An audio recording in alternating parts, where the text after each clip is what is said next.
Hebreos 9:18.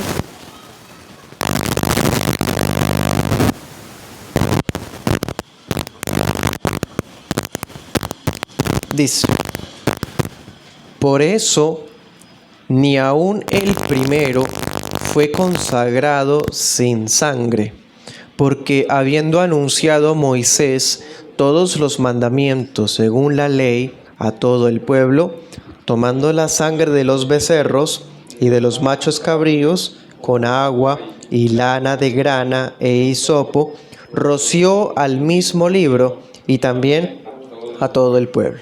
Amén. Puede sentarse.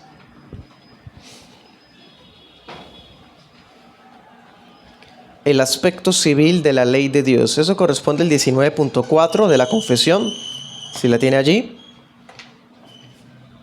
19.4. Ahí desde los puestos, vamos a leerla. Dice: Dios también les dio a los israelitas diversas leyes civiles que acabaron cuando acabó aquel pueblo como estado.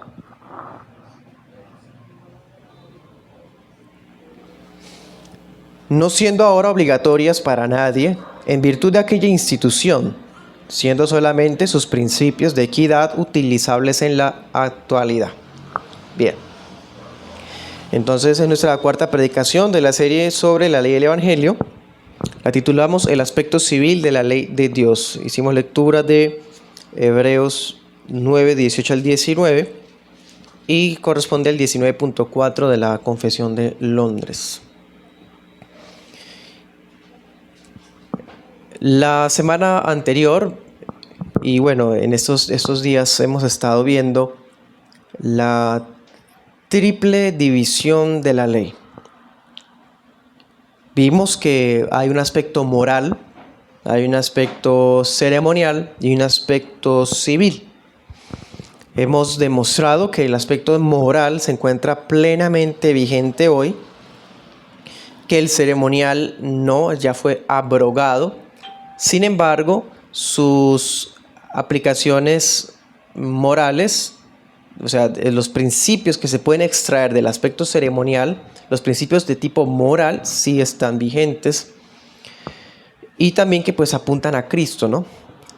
Hoy vamos a hablar de la ley civil, el aspecto civil, porque aparte del aspecto ceremonial, la ley que Dios entregó a Moisés contemplaba un aspecto civil. Sí, hermanos, recordemos, había una serie de normas, de hecho dijimos en su momento que eran códigos, y a través de esos códigos el Señor, o sea, códigos es como una codificación de normas, son grupos de normas. El Señor reguló la vida de cada ciudadano, de cada creyente individual, de cada familia y de la sociedad en general, porque la iglesia del antiguo pacto tenía un carácter nacional. Entonces la aplicación de este aspecto de la ley los regía a ellos como nación independiente. Bueno, si entendemos ese contexto propio de esta ley civil, vamos a darnos cuenta que no puede estar vigente para nosotros hoy y sin embargo es útil para nosotros hoy. Vamos a estar explicando eso entonces en dos puntos. Primer punto será un régimen nacional. Y el otro punto será un sistema útil. Vamos, primer punto, un régimen nacional. Vamos a Lucas 20:20.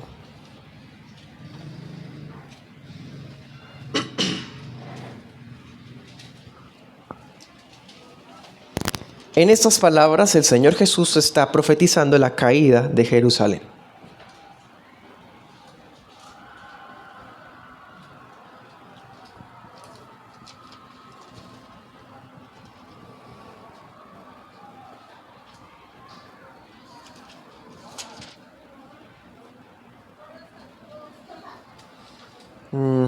Parece que la cita la escribí mal. Permítame, rectifico.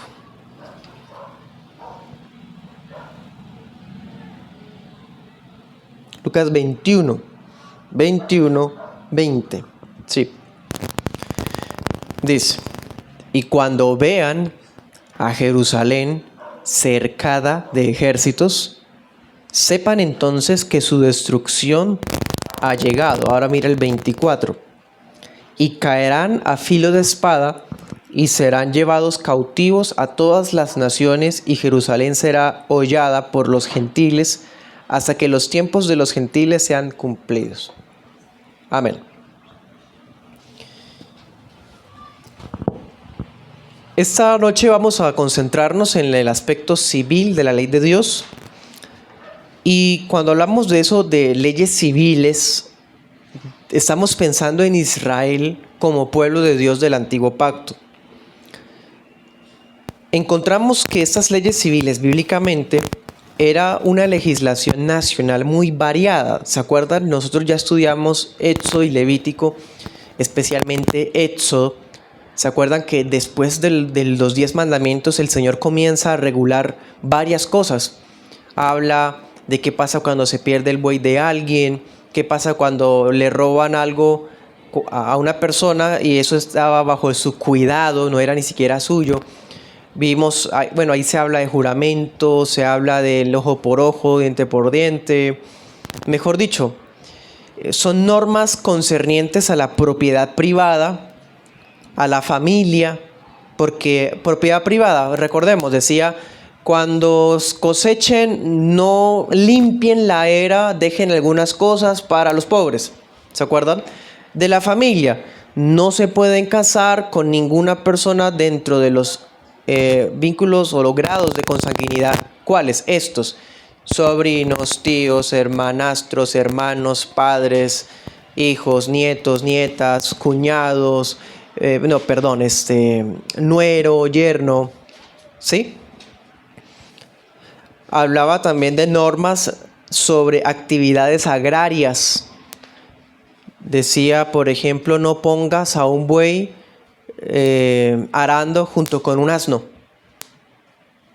En la ley de Dios. Hablaba normas de tipo penal. ¿Qué pasa si una persona está talando un árbol y el pedazo de hierro del hacha sale volando, mata a alguien? ¿Qué pasa con este asesino que fue sin culpa que ocurre este suceso? Habla de normas laborales también. Decía, tu hermano hebreo no lo tratarás como un esclavo, sino será como un huésped en tu casa, y cuando se vaya le vas a dar, que no se vaya con las manos vacías, sino, ¿sí? ¿Se acuerdan todo eso? Hay normas de tipo judicial, cuando el Señor le decía a los jueces, ustedes van a juzgar con mucha objetividad, no van a dejarse sobornar, van a tratar de manera imparcial tanto al rico como al pobre, en fin, ¿sí? Todo eso era parte de la ley civil. Y esas leyes regulaban las conductas, las relaciones dentro de Israel, porque ellos habían recibido una identidad como nación independiente, ¿sí? ¿Se acuerdan? De hecho, uno de los propósitos de esta ley era para que las otras naciones vean la sabiduría de sus leyes. ¿Se acuerdan? En Deuteronomio se hablaba de eso, que la gente se iba a maravillar al ver cuán avanzadas y justas eran las leyes de Israel en comparación con las demás. Estas leyes también contemplaban castigos sobre los delincuentes. ¿Cuánto debía pagar el que era descubierto robando en flagrancia? ¿Sí? ¿Qué pena había contra los inmorales cuando se descubría a alguien en adulterio? ¿Qué pasaba, por ejemplo, cuando una persona estaba impura y no se aplicaba el agua de purificación? O sea, quiero mostrarles es que era un cuerpo de leyes muy variado, de distintos tipos de cosas. Lo que para nosotros sería el Código Penal, el Código Civil, el Código Laboral, todo eso fue dado en un libro que Moisés escribió, que fue el texto que leímos al comienzo. Y eso resalta la diferencia que ya dijimos en el culto, pues en la escuela del domingo. Dijimos, mientras la ley moral fue entregada en tablas, escritas con el dedo de Dios, guardadas en el arca del pacto, la ley ceremonial y la civil fueron dadas por Moisés, escritas por la mano de Moisés en un libro. Pero hoy añadimos un detalle más. Ese libro fue cubierto con sangre. ¿Sí? Con la sangre del antiguo pacto. Es otra prueba de que estas leyes ya no están vigentes. ¿Sí? Podría decirse que el aspecto civil de la ley de Dios, todo esto que es mencionado y muchas cosas más que faltan, era la forma legítima en que se aplicaban los principios morales del Decálogo. Tiene sentido, hermano. Si usted mira el Código Civil y el Penal de Éxodo y de Levítico, pareciera como casos de la vida real basados en los 10 mandamientos. ¿Qué pasaría si alguien quebranta no dirás falso testimonio contra tu hermano, el noveno mandamiento? No hablarás falso testimonio contra tu prójimo. Había un texto que decía, se le hará lo que pretendía hacerle a aquella persona con la que estaba mintiendo. ¿Sí? O sea, el código desarrollaba los mandamientos, era como la aplicación del decálogo a la vida diaria de los israelitas como país, como nación. Tenemos el caso de honra a tu padre y tu madre. ¿Qué pasaría si había un hijo glotón, borracho y rebelde? ¿Sí? Deuteronomio lo contempla. Habría que sacarlo a la calle delante de toda la gente del pueblo y debía ser muerto a pedradas. O sea, la ley civil era un desarrollo de los principios morales del decálogo, de los 10 mandamientos. Y aplicaban a las distintas áreas de la vida del pueblo, hasta cómo se vestían. Que no mezclen hilos, ¿se acuerdan? No use el hombre ropa de mujer. Lo mismo con las semillas, no mezclen semillas. Detalles tan simples, hermanos, demostraban que este desarrollo legal abarcaba toda la vida de las personas, desde lo más íntimo y privado hasta lo más social y de pronto un contrato o alguna relación de negocio. Pero todos sabemos qué pasó. Israel no guardó los mandamientos. Y cuando decimos que no guardó los mandamientos, estamos diciendo que transgredió la ley moral, transgredió la ley ceremonial, transgredió la ley civil. La moral, porque tuvieron dioses ajenos, hicieron imágenes, tomaron en vano el nombre santo, bueno, rompieron los mandamientos. El aspecto ceremonial, no observaban los sábados correctamente, sacrificaban en los montes altos, no en el altar de bronce. Rompieron la ley civil. ¿Se acuerdan cuando dijeron vamos a sacar libres a todos los esclavos hebreos? Y los sacan libres y de repente ya no, venga para acá, y rompen la ley del jubileo. O sea, Israel quebrantó todos los aspectos de la ley de Dios: moral, ceremonial y civil.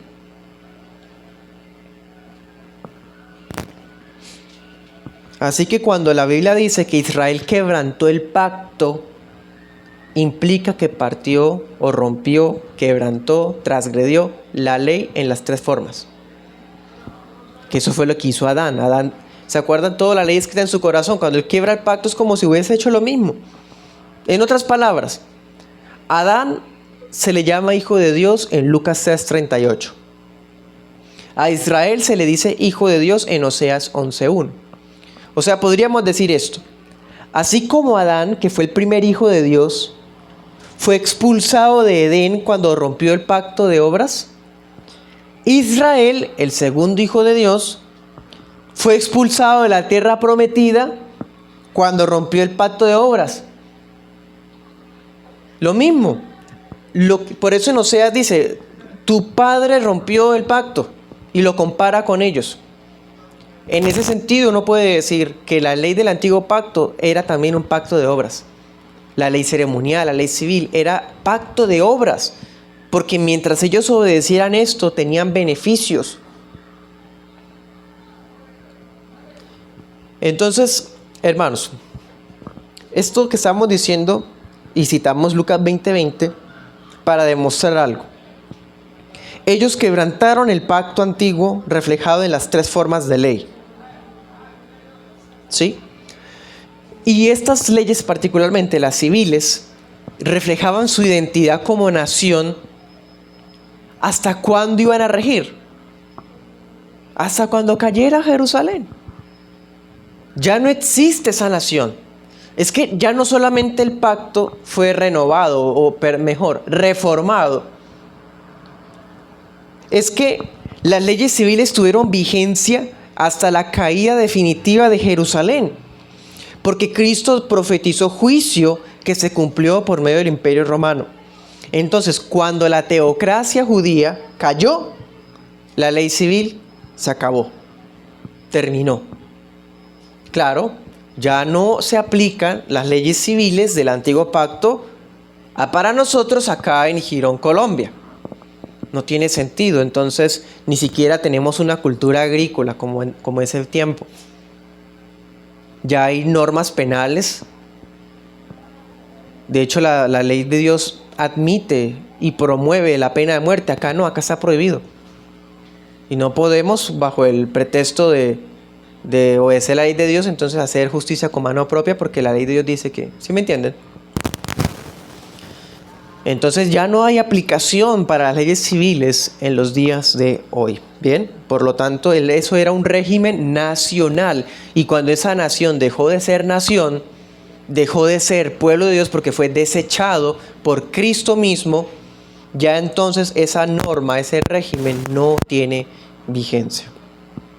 Vamos al segundo punto. Un sistema útil.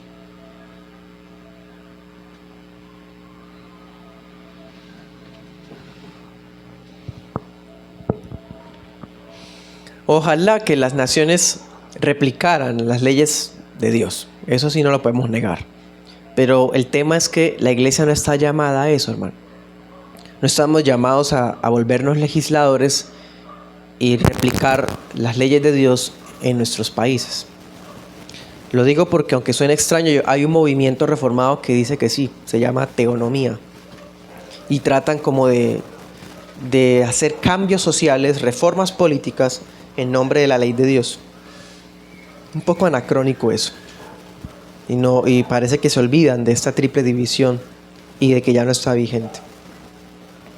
Ahora pensemos, ¿cuál es el papel de la ley civil para la iglesia de hoy? Hermano, comprobamos exegéticamente y a través del sentido común que ese aspecto ya no está vigente. Pero la palabra es viva, permanece para siempre. Todavía en nuestros devocionales, cuando leemos la ley, leemos los textos. Entonces, ¿para qué sirve eso? ¿Lo arrancamos? ¿Desechamos eso? El que fue desechado fue Israel, no la palabra del Señor. Bueno, en Hebreos 9:10, ¿se acuerdan? Había una frase que dice: fueron impuestas hasta el tiempo de reformar las cosas. Es decir, estas leyes estuvieron vigentes en pie hasta que llegara el tiempo de la reforma. ¿Cuál tiempo de reforma?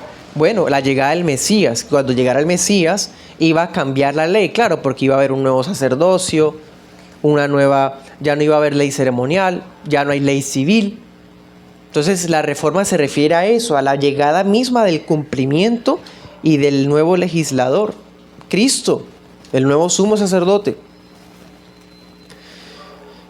Entonces, el pacto de obras en el que estaba incluido Israel en el antiguo pacto, lo vimos ahorita en Hebreos 9, estaba redactado por la mano de Moisés en los libros de Éxodo, Levítico, Números y Deuteronomio. Ese pacto fue inaugurado con sangre. Decía el texto allá, ellos mojaron con sangre el libro y luego mojaron al pueblo con la sangre de los becerros y los machos cabríos, porque esa era la sangre del antiguo pacto. Así, con esa solemnidad, con ese protocolo, fue que se inauguró este pacto, el pacto antiguo. Y en ese libro, ahí estaba escrita la ley ceremonial. En ese libro que fue mojado con sangre del antiguo pacto, estaba la ley civil. Ahí estaban las maldiciones, las bendiciones de la obediencia, ¿se acuerdan? Bendito serás en el campo. Y también decía, maldito serás tal cosa. O sea, todo eso era parte de ese libro del antiguo pacto, el del cual estaban incluidos los santos de la iglesia del Antiguo Testamento, Israel. Por eso es que está mal anacrónico y es falta de una exégesis bíblica, de comprensión, empezar a tomar las promesas de Israel. Lo que pise la planta de mis pies es mío, porque Deuteronomio tal cosa. Eso era una bendición del aspecto civil de ellos como nación. No se puede tomar eso, es que no puedo prestar dinero. Yo soy el que presta, yo no presto, yo soy el que presta porque dice que serás cabeza y no cola. O sea, pues suena muy lindo, pero no podemos reclamar ese pasaje como si nosotros fuéramos israelitas de los tiempos antiguos. Ahorita voy a ampliar un poco más esa explicación. El caso es que Dios anticipó que iba a haber un cambio de pacto. Hebreos 8:7, leamos esos versículos. Hebreos 8:7 dice: si aquel primer pacto que estaba en el libro, mojado con la sangre, si aquel primer pacto hubiera sido sin falta, nunca se habría procurado lugar para un segundo. O sea, el Espíritu Santo había anticipado que ese pacto, con todas sus 3 divisiones, tenía falencias. No falencias como que la ley de Dios fallara, sino falencias en que el pueblo no era capaz de obedecerlo, de observarlo debidamente.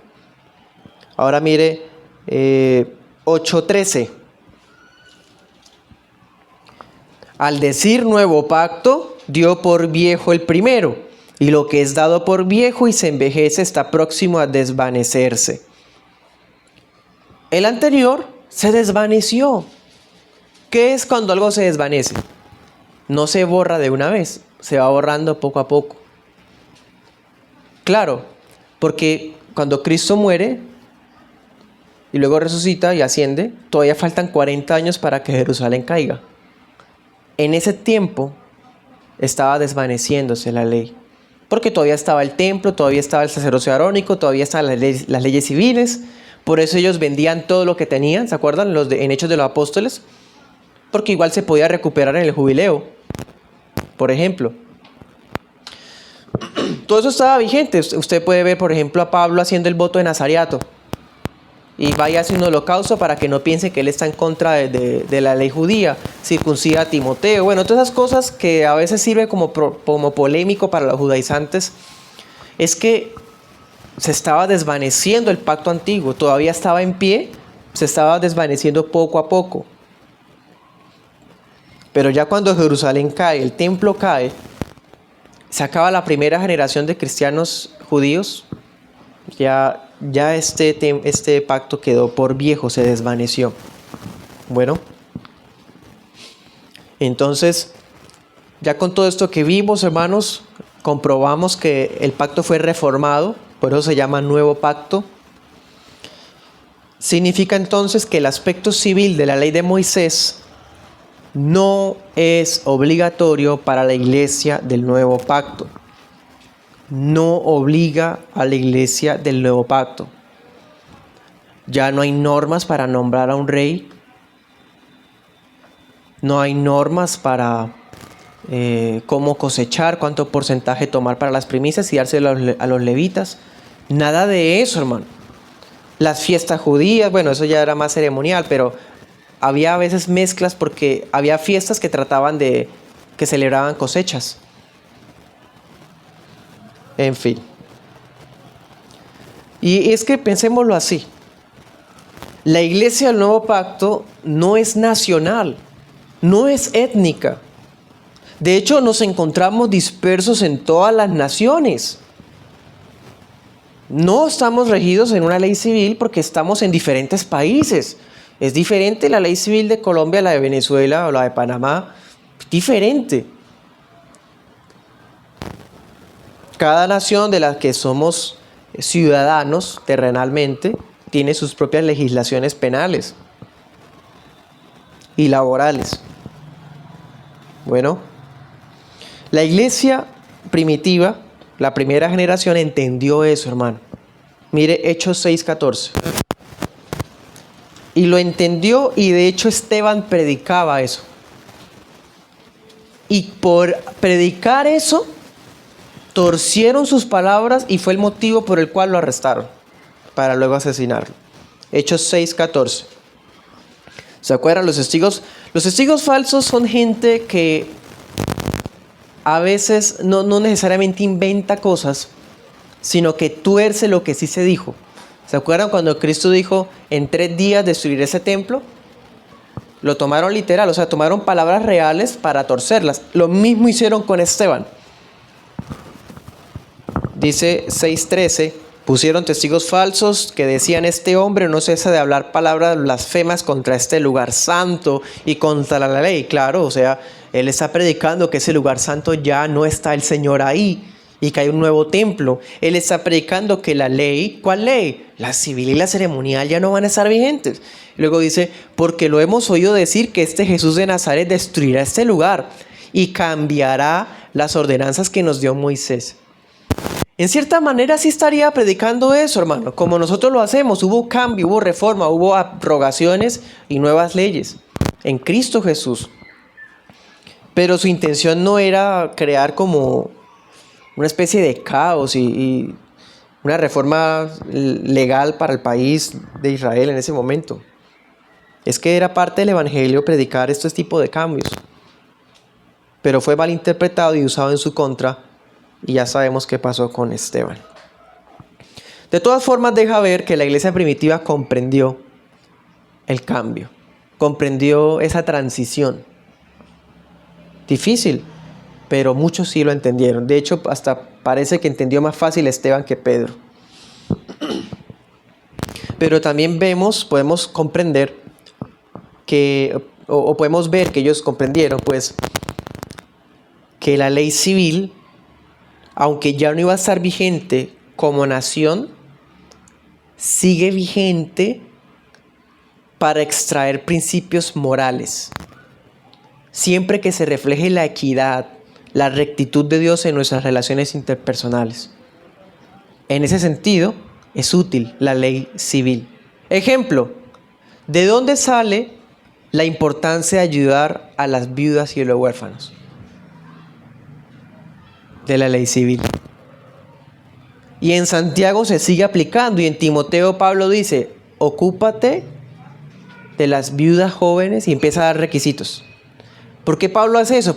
Aplica un pasaje de una ley civil y lo trae a la iglesia, no porque la ley civil nos sujete, sino por los principios que se extraen de ella. Entonces está vigente, hermano, en ese sentido, en el aspecto moral, similar a lo que hicimos con la ceremonial.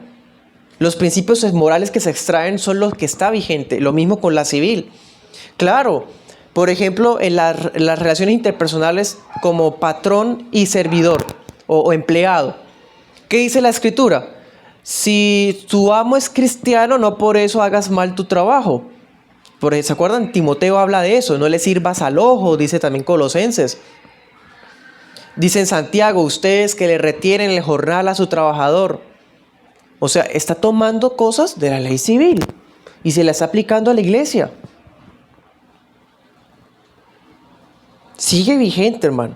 El texto, por ejemplo, que dice, pásele carta de divorcio. Eso es ley civil.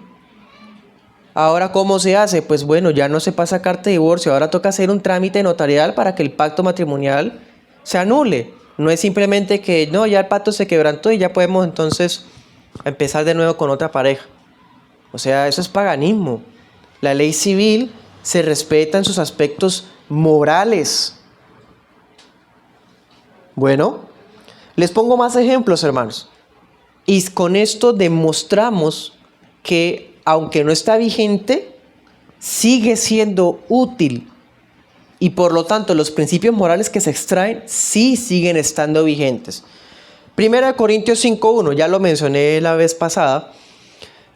Me les adelanté al mencionárselos, pero cuando Pablo habla del incestuoso de la iglesia de los Corintios, Pablo está citando una ley civil, la que hablaba del matrimonio, de las familias, de no estar con la mujer del papá. Es que eso es algo grotesco, algo que es en contra de la ley del Señor. Pero Pablo está citándole un texto de la ley civil a un griego pagano convertido en cristiano que vivía en Corinto. No, Pablo, no me aplique eso porque estamos bajo la gracia y no bajo la ley. No, nadie dijo eso. Tampoco dijo, es que son dos pueblos diferentes. Una cosa es Israel y otra cosa somos nosotros, entonces eso no me lo aplique. Tampoco. La persona recibió la amonestación, fue excomulgado de la iglesia basados en principios morales de una ley civil, que aunque ya no estaba vigente, tenía fuerza en cómo se aplica en la vida de nosotros. Sigue estando vigente, hermano, que una persona, un creyente, no se puede casar con la tía.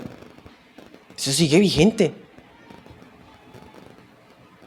Otro ejemplo, 1 Corintios 9:8, puede leerlo usted mismo, 9:8 al 10. El apóstol Pablo cita algo muy peculiar. Y uno dice, si él no habla de esto acá, nadie jamás hubiese descifrado eso. Fue el Espíritu Santo que nos regaló ese detalle para saber interpretar la palabra, para saber interpretar la ley civil. Mire 1 Corintios 9:8. Pablo cita el versículo que dice, no le pongas bozal al buey que trilla. ¿Qué es eso? Una ley civil que aplicaba y se dijo en Deuteronomio para que no se le pusiera un bozal mientras el buey trabajaba, porque era una cultura agrícola. Y Pablo usa eso para enseñar que la iglesia tiene un deber de sostenimiento a favor de los pastores. ¿Cómo hace eso, hermano? El Espíritu Santo. ¿Se dan cuenta? O sea, no está vigente que no le pongamos bozal al buey. Pero sí está vigente el principio que se extrae del pasaje. ¿Que cuál es? Hay un sustento merecido que no necesariamente hay que esperar hasta que acabe su labor, ¿no? Mientras está laborando puede ir comiendo. ¿Y eso qué implica? En el caso laboral, un salario, por ejemplo, diario o quincenal. En el tema eclesial, que es como lo hace el apóstol Pablo, que él está ministrando al Señor, pero que los hermanos le sostengan para que él pueda también sostener su propio hogar. Entonces, definitivamente es útil, está vigente en su aspecto moral. Definitivamente sí, la ley moral está vigente, hermano. Totalmente, no solo el decálogo, sino también la ley ceremonial y la ley civil. En el aspecto moral, retíñalo en su corazón. Los principios morales que el Espíritu Santo dio a su iglesia antes, en el Antiguo Pacto, están vivos para nosotros hoy. Cuánta sabiduría, cuánta justicia, cuánta rectitud, cuánta honestidad, cuánta imparcialidad uno aprende de eso. Para terminar, vamos a decir algunas aplicaciones. Voy a traerles dos. Primera, aunque la ley civil bíblica no está vigente para cada uno de nosotros como ciudadanos de países modernos, es válido reconocer su vigencia como principios de justicia y amor. Y sí, hermano, piénselo de esta forma. Cuando Cristo resumió todo, dijo dos cosas, ¿se acuerdan? Amarás al Señor tu Dios con todo tu corazón, con toda tu alma, con toda tu mente, con todas tus fuerzas, y a tu prójimo como a ti mismo. ¿Cómo podemos mostrar amor al prójimo? La ley civil nos ayuda a eso. Respetarle su propiedad privada, su trabajo, su esposa. ¿Y dónde está eso? En la ley civil. Por eso Pablo extrajo principios de esas leyes y los aplicó a las obligaciones de los miembros frente a sus maestros. Pero ojo, también frente a las viudas, frente a los huérfanos, hasta a los pobres de la iglesia. ¿De dónde salió eso? De la ley civil. Bueno, ¿se acuerdan un texto que dice no le cobres usura o intereses a tu hermano? Eso es ley civil. Pero hasta para cualquier cristiano es natural, hermano, entender que uno no debe cobrarle un interés a su hermano en Cristo. ¿No tiene sentido eso? ¿No tiene vigencia para nuestras vidas? ¿Quién puede negar esto, hermano? Segunda aplicación. No existe un llamado para la iglesia a retrotraer el sistema antiguo incorporarlo a las legislaciones modernas. No hay un llamado para eso. O sea, suena muy noble, suena brillante, que mejor dicho el sistema penal colombiano adoptara la ley de Dios sería algo impresionante, pero es que el Señor no nos entregó esa tarea como iglesia. Siendo francos, esas personas, por más bonito que suene, están actuando similar a aquellos que piensan que por medio de la revolución o por medio de cambiar políticas o hacer marchas y eso pueden cambiar el mundo.